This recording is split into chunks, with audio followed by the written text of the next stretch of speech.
Welcome back to another episode of Operation Evil. I'm your host, Nyoka. I'm Rachel. I believe we are on episode 103, which is awesome. Yes. And 103. what is it called again? Um, We're still looking for you. I don't know. I already forgot. Let me see. It's all good. I think it's We're Still Looking for You. Anyway, you'll Dead know. air. Talk in the dead air.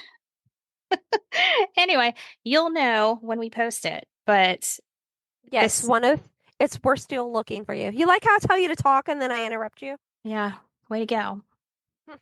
But I was right on the title. Yep, yep, yep, yep. You're the one with the better memory. Whatever. Whatever. We're both really bad at that. We're both post-its everywhere kind of people. And then forget where the post-it was. Yeah, pretty much. All Did you right. have I don't, any? I was gonna say, I did you think have we're any? thinking the same thing. Of course. No, I don't have anything other than we're going to be recording the Patreon episode right after. So if you're a Patreon member, hop over there. It's a stalker story because Baby Reindeer inspired me to do that. And that's all I got for you. Take it away. Wait, before we get into the seriousness, I thought of earlier when you said that. Yes, you gonna say it? No, you tell the story. Okay, so there's a newer person that we work with, and he is letting he trusts Rachel to hold on to his car title because I guess he's selling the car or whatever, and the buyer has to come in and fill out his portion of the title, and then Rachel's gonna notarize it and like all the things. Well, she thought it would be funny because he's watched Baby Reindeer too, and we've all discussed it. And she has this idea that she took a picture of his address that's on the title and she sends it to him through text message and says, "I know where you live, baby moose." But tell him how Moose came about. That was your idea. That was great. She didn't want to use baby reindeer. She wanted something different, but yet relatable to that show's title. So I was like, use moose, right? Like, So I did. so she's like, yes. So she does that and she sends it, and we're waiting for a response from him, and she never gets one. Well, she sees him a little while later, and I guess she asked him about the text message, and he never got it because she sent it to the wrong number. And mind you, Nyoka works on the other, there's a wall that divides us. So we can't see each other. But here she comes, wiping her face, laughing her ass off, like, My face hurt ha from ha. laughing. It was the best thing ever. And she's like, "Oh my God, I sent somebody your address. I don't even know who." And the funny part is she's been texting this person thinking it was him for a while now, like, "Hey, such and such is here for your meeting." Yeah, like twice. Yeah. So if this person is out there and you've been getting random messages and you got that message, it's Rachel. So And then later on, toward the end of the day, he's walking by and I'm talking to Nyoka and he's like, who are you talking to? Like, he knew I was talking to Nyoka, but I'm like, you reindeer, or I said moose baby. I said so it you couldn't even say backwards. it right this time. No, She's a mess. She's a mess fucked it all today. up. Yeah. But it was really good. You had to be there. You just had to be there. It was so funny.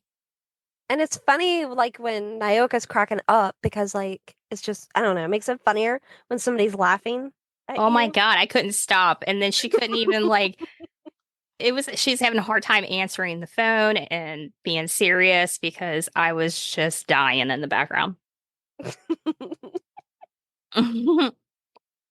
All right, girlfriend, take it away. All right, now for the serious. Okay, so I was telling Nayoka about this today. If you haven't watched the show, because again, okay, I always have to have a reason behind a subject. Like I got it from this, I got it watching from that. If you haven't watched Will Trent yet, you should watch it. It's really good. Like, there's really not a whole lot of like regular cable TV shows that I like, but this is one of them. And And where can you find it again? What? I watch it on Okay, Hulu. Hulu. Hulu. I Okay. think it's like a ABC network show or one of those, Okay. NBC or something. Um, but it's about this detective, a special agent or whatever that works for Georgia Bureau of Investigation, and it's about his life and the other lives of the people. Well, in one of the scenes, the episode they're looking for this little girl, and they end up finding her body, and then they're trying to investigate the murder, but she had been missing for like years. So one of the detectives was upset because, she's like, I said what I needed to say to the murderer, but that still doesn't bring her back. And then the other, like the captain or what have you, she's like, yes, but we need to remember there's all these other girls that, we're still looking for. And she like names off several girls. And I'm like, these have to be real names. Like it has to be real. So I pause the TV and I'm like doing the captions or whatever, and I'm getting the exact names. And I wanted to find out more about these girls. So the forewarning, there's not a lot of information. So it turns out that the names they show in the show is actual missing people from that well, I area. I don't know if like, if the show is like Law and Order, like it's based off real crimes or what have you, but these names that she mentioned in this one scene are real people. Okay. But yeah, there's not going to be closure. These people are still missing. There's not a lot of details at all. From the research that I did, there's really not a lot of information. So it's going to be one of those frustrating ones where there's more to the story, but it's not much of a story, if that makes sense. Yeah. So the first person that we're going to talk about is Monica Bennett. She was okay, so she confided in her older sister, Sheila, that her stepfather had been sexually abusing her. And Sheila, in turn, told a school counselor, and that school counselor called the police. Now, there was already suspicion of the stepfather. His name is Robert George, that he was abusing possibly no, this is all allegedly. Let me say that Right. allegedly. Hmm. That he was abusing Monica and possibly one or two other siblings. And okay, so Michael, Monica's brother, is the biological son of Robert. And, none of them like, okay, so once it was out there, like Monica said, that her stepfather was abusing her, Michael and her mother, her name's Deborah, they didn't really believe it. They thought that she was lying. And maybe part of it was that they were in denial themselves. Like, there was one thing that I read where Michael was like, no, I can't believe that my father would do something. Who would want to believe that, right? That Right. that a family member could do that. But Michael walked in supposedly on his father abusing a different sibling, not Monica, like a younger sibling. Oh And no. yeah, so then he went to his mother and he was like, I saw this. So the mother was like, okay, yeah, we're separating. So at that point, Robert moves into an apartment, and I believe it's in Alabama. And, it must be like right on the line, so not that far away from each other. That, the Monica and her mother and the rest of the family are in Georgia, and then Robert moves to Alabama. Okay. Hmm. Now, I don't know why, I couldn't really find a reason why, but when Robert and Deborah separated, Monica went to live with her biological father, and then Michael went to go live with the first wife of his father. And then the rest of the kids, like Sheila lived out on her own. She was already married, had a baby. Even though she was going to high school, she was still in high school, she was already living out on her own. But the other kids, they stayed with Deborah. So on June 21st, and this is all in 1989, Monica and Michael, they are helping Robert move into his apartment. Now, it was said that Michael did not want to go. He was like crying and like, just did not want to go. But he went. Maybe he went to like protect his sister. That's what I'm suspecting. Like maybe, he knew that his sister was going to be around his father, so he's like, yeah, I'm not leaving her I can't alone. believe she's even around him right now. I know. I know. It's I was really shocked by that too. Um, um, the aunt of their aunt, Michael and Monica's aunt, lived in the same building, like apartment complex. Hmm. And she remembers that the kids came over for dinner and they left the house about 8:30 and Robert was standing outside waiting for the kids. Now, while he was, waiting for the kids, I guess the aunt walks out and Robert is like, "Hey, can you please call Deborah for me?" And he kind of wanted her to kind of talk to her sister like, "Hey, will you take him back?" kind of thing. So, No way.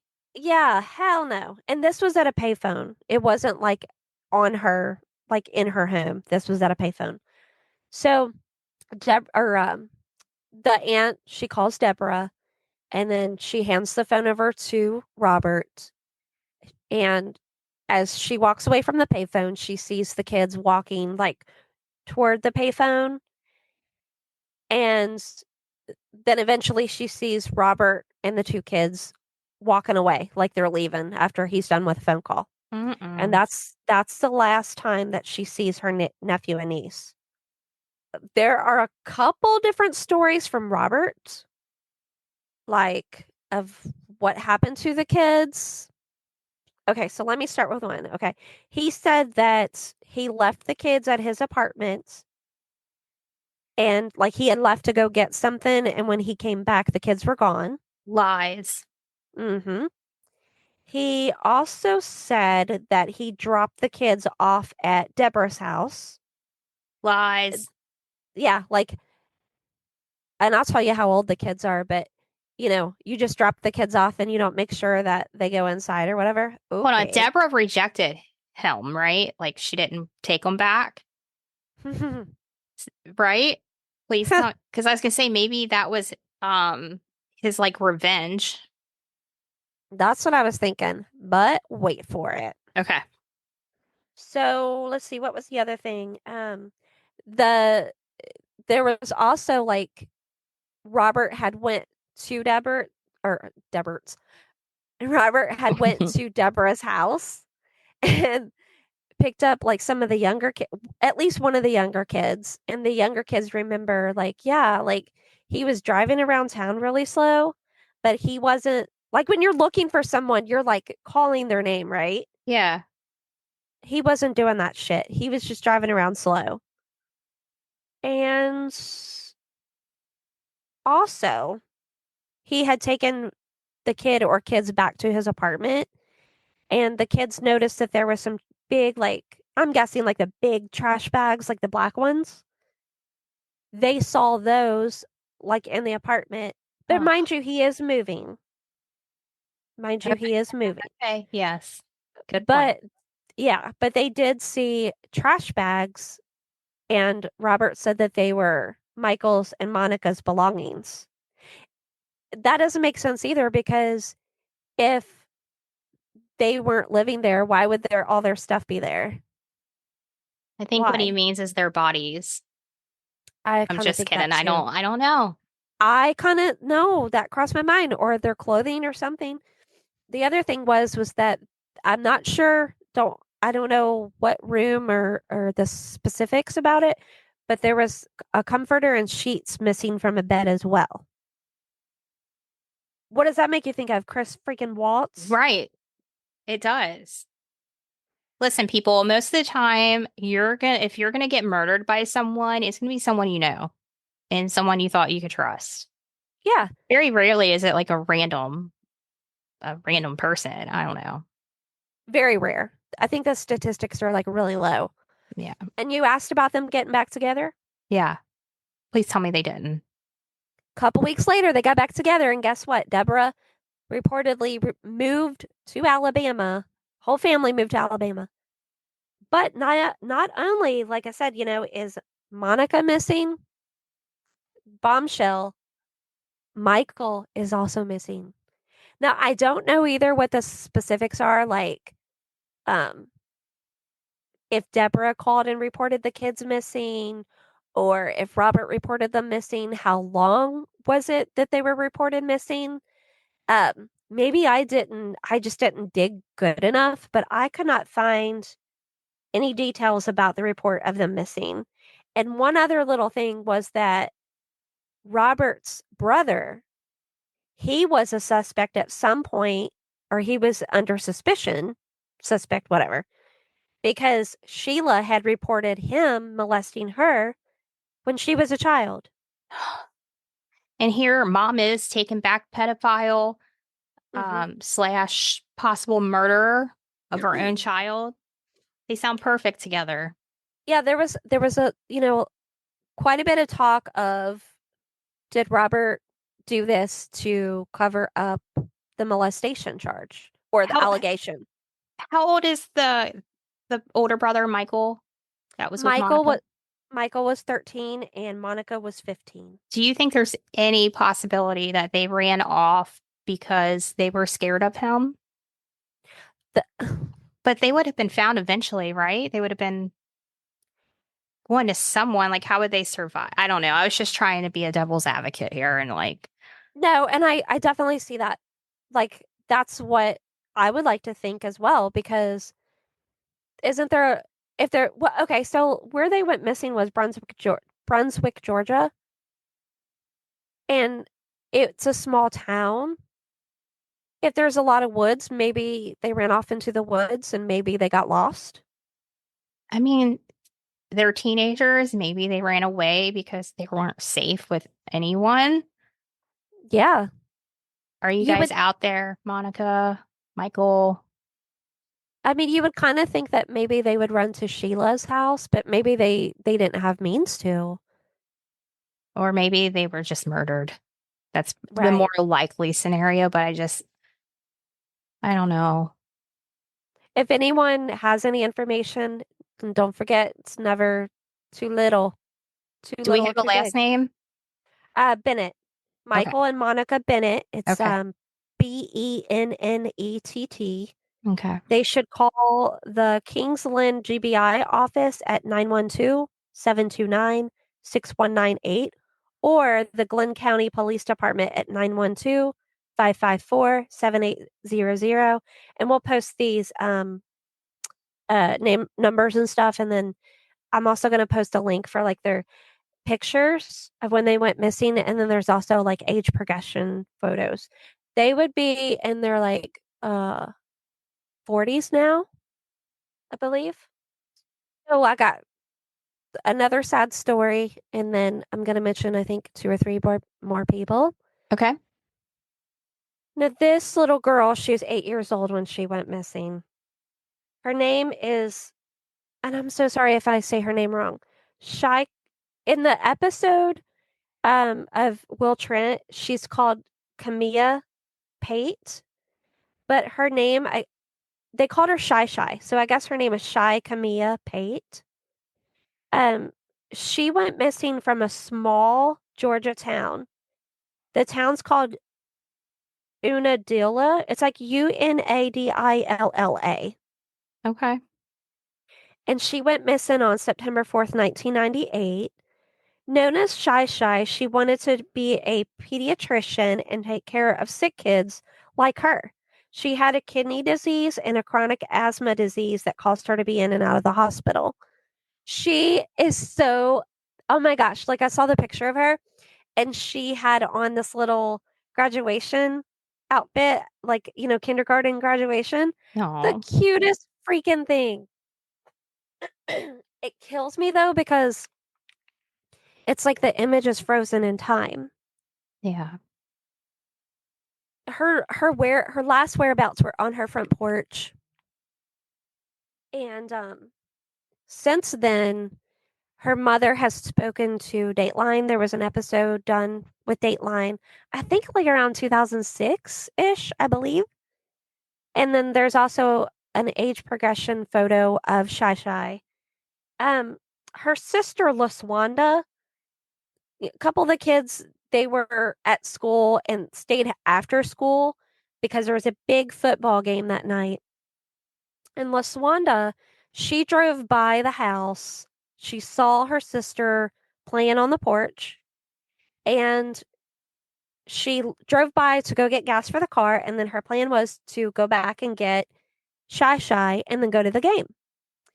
So, one of the cute things too was that Shy Shy and LaSwanda had on like matching jerseys. Oh, They were like bright neon green.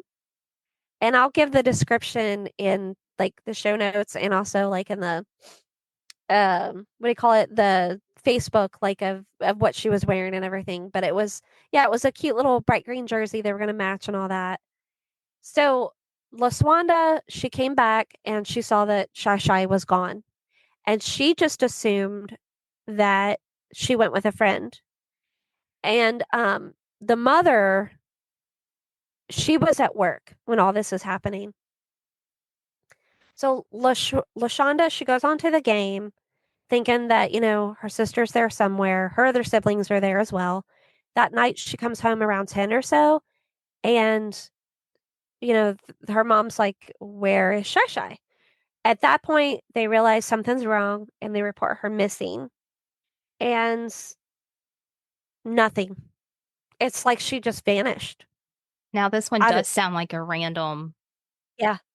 Now, the mother believes that she was taken by someone she knows. Oh, maybe She not believed, random. Okay. yeah. Well, I mean, there's no like proof or what have you, but I guess her mother's point was it just seems like that she would have gone with someone she knows. And Right. look at the cases like oh my gosh, that nasty guy that was in Cleveland, Ohio Yeah. that Yeah. took, I didn't know who you're talking about. That took all the yeah, girls and yeah, yeah. Michelle and Amanda Berry and Yes. yeah. What was the other girl's name? Um, Jennifer? I No. can't remember.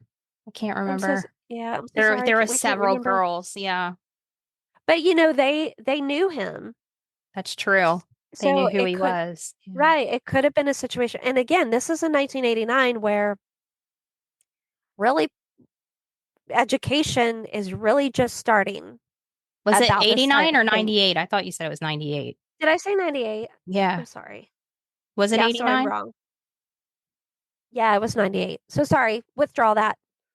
No, you're But fine. I even just even still though, like it was a different time. right. We didn't have Ring cameras on our, Mm-mm. on our doors and all that stuff.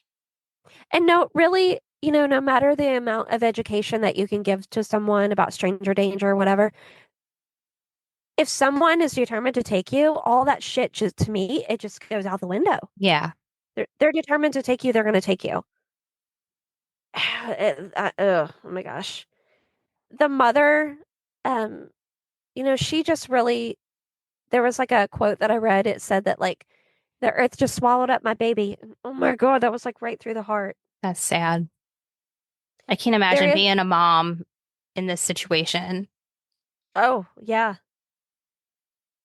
And what's interesting about this case too is that the son of the sheriff that was investigating the case Mhm. is on the case now. Oh, Yeah, so okay. it's like his father was working on the case and now he's investigating and it's like That's kind of neat that he picked yeah, up his father's work. Yeah. it's like his dream to solve this case. There's even comments as early as 2023 about comments on this case. It's just oh my gosh, this one is just I don't know what else to say about this one, but Right. again, not a lot of info.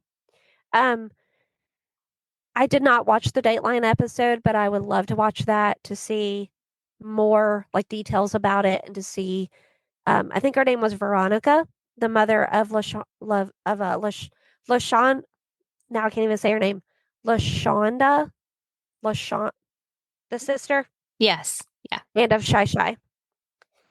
The next person that we're going to talk about. Oh, and one more thing I forgot to add. Veronica, Shy Shy's mother, was saying in the Dateline episode that someone had reached out to her on Facebook and was claiming that she was her daughter. And there was some things like a scar above the eye that made her believe that it could really be her. And she didn't ask for anything like money or anything like that. But the detectives, they kind of like DNA was tested and they were like, it's not her. Oh, Yeah. you hear this happen here and there, and you're like, you have so much hope that it is that person. You you do. And then all that again, that makes me think of who was the one We covered the one of these remember too. the one girl thought that she Yeah. was Madeline. McCain? Yeah. Yes. Yes. Yep. But she wasn't. Nope. And then for so the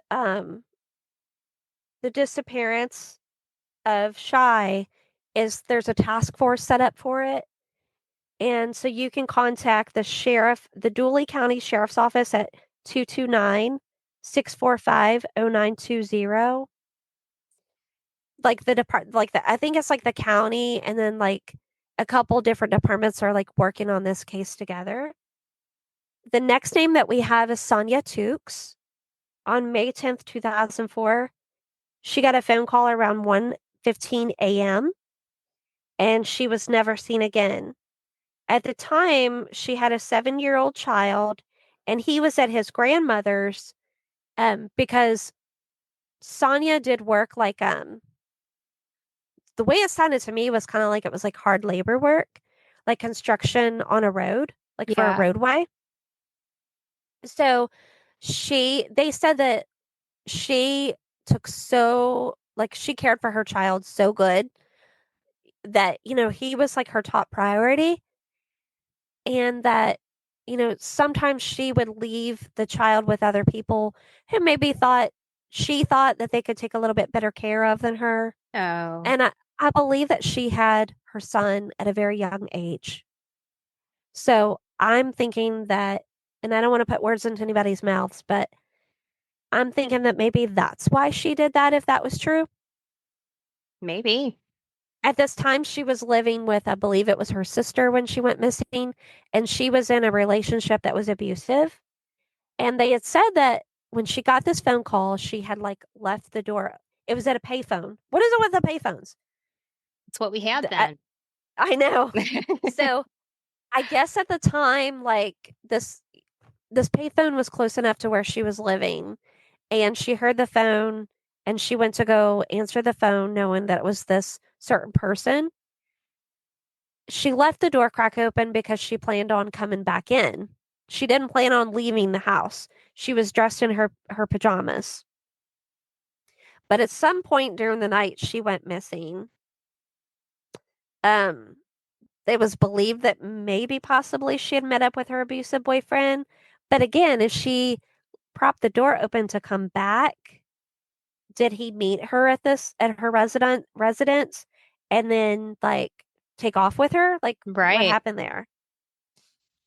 It was believed that the two had like maybe gotten into a heated argument and maybe he hit her like he had before in the past. Mm. Um, that was like a comment made by Barbara, which I believe is the sister that Sonia lived with. So I don't know.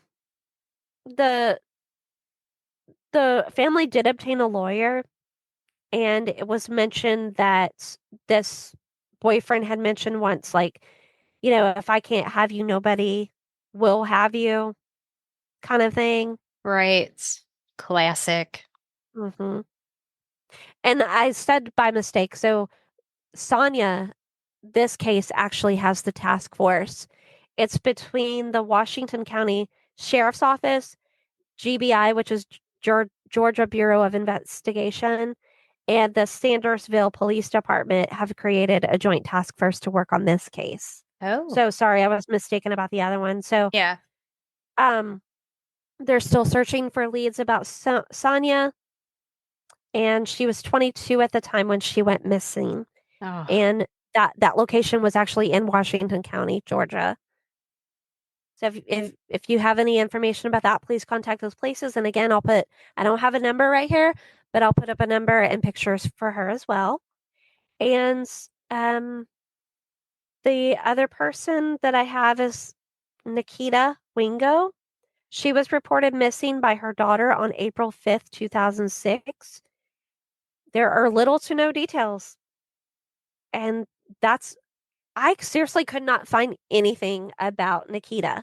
All I could find was pictures. That was it. No huh. details.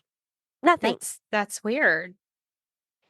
And please, like, if anybody has any more details, please send them via our Operation Evil at Gmail, like Operation Evil email. Podcast at gmail.com. Yep, I got Yes. you, girl. Or send them to our Facebook because the more info, the better. Yeah. I just want to get these names out there and at least their picture. The last person, last but not least, that we're going to talk about is Athena. She was living with her sister Aisha in 2008. She moved to Atlanta to finish her senior year so that she would be eligible for in-state tuition. So evidently, she was living out of state of Georgia and then moved to Georgia with her sister, okay? Saving that money. Saving that money. She continued her education to become a pediatrician. In 2009, Athena became involved with a guy named Yusuf. She became pregnant with a baby boy, and she gave birth to her son in January of 2010, and she named him King Care. That's interesting. It's Yeah. like King and then Care, Kare. Hmm. She lived with her sister Aisha, even though like frequently she spent nights with Yusuf at his home. Mm-hmm. And at the time of her disappearance, she was involved in classes at University of Phoenix. On Tuesday, May 31st, Aisha received a mess, and this is in 2011. Aisha received a strange call from Yusuf, Athena's boyfriend, that, he wanted to know when Athena was coming to pick up the baby. He claimed he and Athena had gotten into a fight over text messages and that Athena found, I'm sorry, over message, like Athena had found these messages on his phone and they got into it over these messages, like inappropriate messages, I'm assuming between him and another girl. Okay. I So see. after the fight, Yusuf said that Athena stormed out around 3 a.m. And according to Yusuf, she left wearing only a tank top and shorts. And he had also said that she left behind the baby. I mean, Mm, I guess if you're mm, mad, maybe, but I don't know. And she also left her personal belongings. I could see that happening, getting mad, storming off. But if it's 3 a.m., I don't know about that. well, you know what? She could be like, baby, sleeping. I'm leaving. I'll come back tomorrow. But she left her car there too. Okay. Yeah, that's weird. Yeah, so she's She never walking. left that house willingly. Right. Or, if she did leave walking, maybe walk around the block, right? No. Mm-hmm. So, yeah, that's the last. Athena and Yusuf had a past filled with domestic violence. Oh, there you go. Yep. There you go. He threatened her once with a taser. After she had King in 2010, he was arrested in Gwinnett County, Georgia for hitting her. And he didn't call Aisha for 4 days after Athena went missing. So that Right. right there is suspicious to me. It is. Get out of here. And like, if she lived with Aisha, wouldn't you think, like, common sense, like, Aisha would want to know where her nephew is too, right? So why wouldn't Yeah. he call, even if it's not about Athena, why wouldn't he call a family member. right, 3 days prior and be like, hey, like, just want to let you know that King is okay. Yeah, most people would be like, "Hey, we got in this big fight. I haven't seen her since. The baby's over here when you see her." I don't know. I don't know. I think we know how this one ended. Yeah, Allegedly, and of course. the story just doesn't make sense. So, that's Mm-mm. so we're still looking for Athena. I don't know that. I'm sorry, Miss Athena. I don't know if I have your last name on here. Well, if you find it, just put it with the. It's Curry. Oh, okay. It's Curry. She is so pretty. She was 20 at the time. I don't know if I mentioned that. So young. I figured she was around that age because you mentioned college. Yeah. So, yeah, that's all I got. I know it's a mouthful. But these people will be forever stuck in my head and hopefully just Give the closure. family peace and Mhm. closure. Yeah, for sure. Now I'm gonna have to watch that show. I really think you would like it. He's so like Will Trent. Like I wish he was a real person. Yeah, Maybe he is. Maybe this maybe. is based off a real person, but the show is really good. I'll have to check it out. All right, guys. If you can't get enough Operation Evil, you know what to do. Join our Patreon. That's where we're gonna be uploading this next story. Um, if you can't join Patreon, that's fine. That's okay. You could buy us a coffee. Links in the show notes. You can support us by rating our show, sharing our Facebook page, any of And those following things. us. Yes, following us, anything and everything we appreciate. We always respond to our comments on Facebook. We're So, super active and responsive, mhm. I think. But we appreciate everyone. I hope you guys know that. But all right, so until next time, goodbye. Thank you. Bye.